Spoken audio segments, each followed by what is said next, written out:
안녕하세요. 정기사입니다. 이번 영상에서는 직영하고 용역이 어떤 것이고, 그리고 그 차이점이 무엇인지를 말씀드리려고 합니다. 현장에 가면은 이제 직영인지 용역인지에 대한 얘기를 자주 하게 되고요. 처음에 들으면 굉장히 어색한 단어인데, 이 단어에 대한 개념을 잡고 가는 것이 중요하기 때문에 준비한 영상입니다.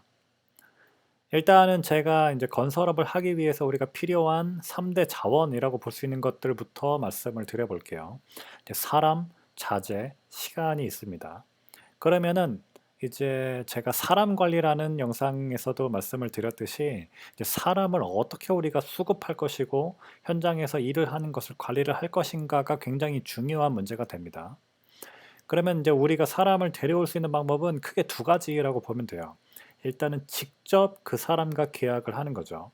그게 첫 번째 방법이고요. 두 번째는 어떤 회사와 계약을 하는데 그 회사가 사람을 데리고 오는 거죠. 이 두 가지 방법이 있고, 이 첫 번째 직접 계약하는 것을 직영, 그리고 회사와 계약을 해서 그 회사가 인력을 데려오는 것을 용역이라고 보면 되겠습니다.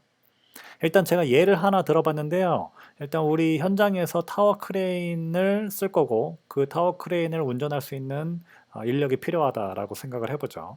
그러면은 이제 조건들이 이런 게 있는 거죠.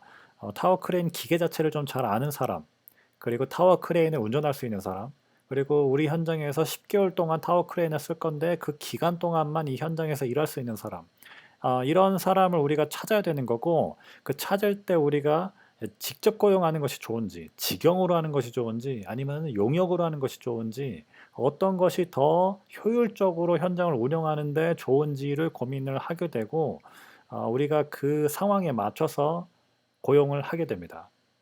근데 일반적으로 이제 건물을 하나 짓기 위해서 우리가 필요한 일들이 굉장히 많기 때문에 우리가 아까 타워 크레인 같은 경우는 굉장히 특이한 케이스인데, 뭐 예를 들어 우리가 뭐 거푸집 공사를 한다. 그럼 거푸집 인원이 이제 거푸집 공사를 할 수 있는 인원을 또 물색해야 되고, 또 인력을 수급해야 되고, 그런 너무나 많은 일들.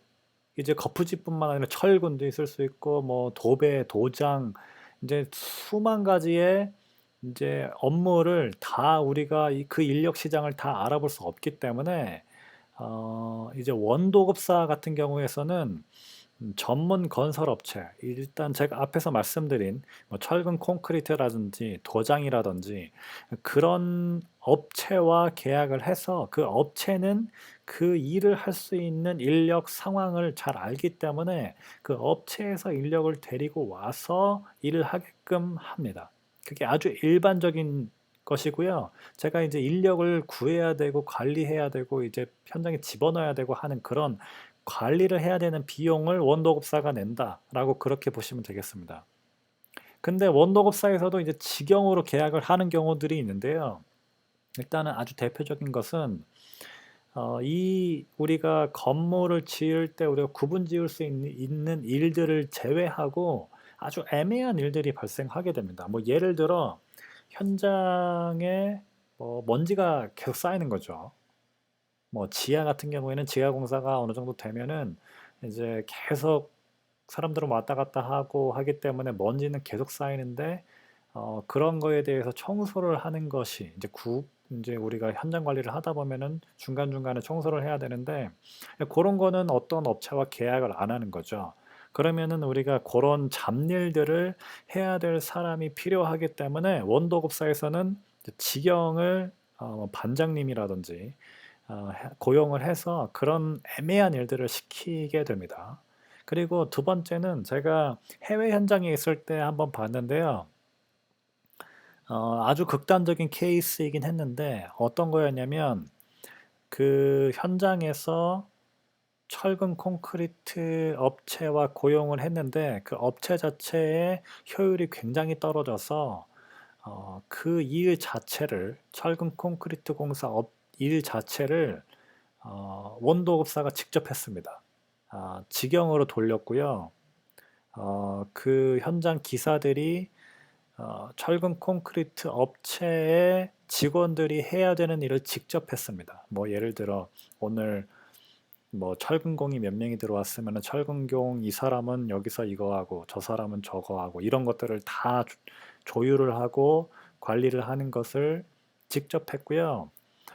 이 경우는 굉장히 극단적인 경우고 대한민국 공사를 하다 보면 원도급사가 실제로 이렇게까지 하는 경우가 있나 싶긴 한데 이런 식으로 했던 이유가 제가 앞에서 말씀드렸듯이 어떻게 우리가 인력을 관리하는 것이 가장 효율적으로 공사를 할 수 있는가 그 질문에서부터 시작된다라고 보면 이런 식으로 인력을 우리가 활용할 수도 있다. 그렇게 보시면 되겠습니다.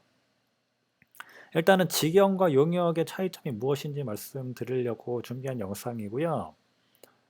굉장히 현장에서 많이 쓰는 단어고 그리고 이제 원도급사의 현장 기사 저처럼 그렇게 일을 하게 되면 직영 반장님과 좋은 관계를 맺는 것이 굉장히 애매한 일들을 부탁할 때 그분한테 부탁을 하게 돼서 좋으니까 그 관계를 잘 유지하는 것도 하나 현장 생활의 팁이라고 할 수 있겠습니다. 전기사였습니다. 감사합니다.